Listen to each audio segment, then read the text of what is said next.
শ্রী গুরুজয় শাস্ত্র কথা। সপ্ততীর্থ বা সপ্তপুরী নামে যা খ্যাত বারাণসী, কাশী, পুণ্যতোয়া গঙ্গায় পশ্চিম পাড়ে বরুণা ও অসি নদীর সঙ্গমে হিন্দুদের পবিত্র তীর্থস্থান বারাণসী বা কাশী।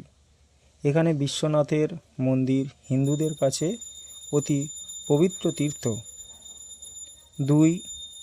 কাঞ্চিপুরী, কাঞ্চিপুরম। কাঞ্চিপুরম অর্থাৎ সোনার শহর, দক্ষিণ ভারতের কাশী নামেও পরিচিত।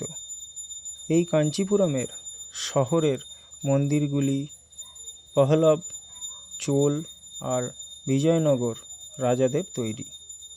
মাদ্রাজ এগমোর থেকে ট্রেনে বা দক্ষিণগামী যে কোনো ট্রেনে চিঙ্গেলপুট গিয়ে ট্রেন বা বাসে যাওয়া যায় কাঞ্চিপুরম। 3. হরিদ্বার। হরিদ্বার পবিত্র হিন্দু তীর্থ। পাহাড় থেকে গঙ্গাও নামছে সমতলে।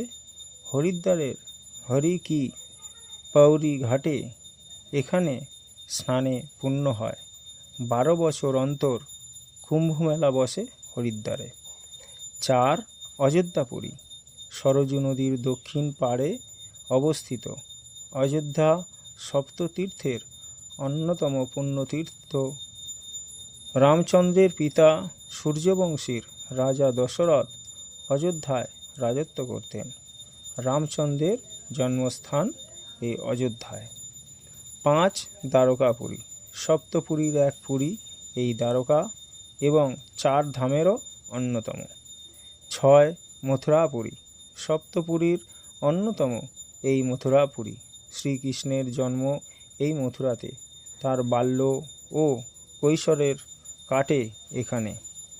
সেই সব স্মৃতিকে ঘিরে নতুন করে গড়ে উঠেছে একাধিক মন্দির। 7. অবন্তিপুরী। উজ্জয়িনী। অতীতের অবন্তিকার নাম বর্তমানে উজ্জয়িনী। মর্তভূমিতে স্বর্গ নেমেছে উজ্জয়িনী। এখানে দ্বারকাধীশ মন্দির, মহাকালের মন্দির, ওঙ্কারেশ্বরের শিব, যন্তর মন্তর প্রভৃতি দর্শনীয় স্থান। হাওড়া থেকে সরাসরি ট্রেন যাচ্ছে শিপ্রা এক্সপ্রেস উজ্জয়িনী হয়ে। ভারতের বিভিন্ন প্রান্ত থেকে বাসেও আসা যায়। এই হলো সপ্ততীর্থ বা সপ্তপুরী। শ্রী গুরুজয়, শ্রী গুরুজয়, শ্রী গুরুজয়।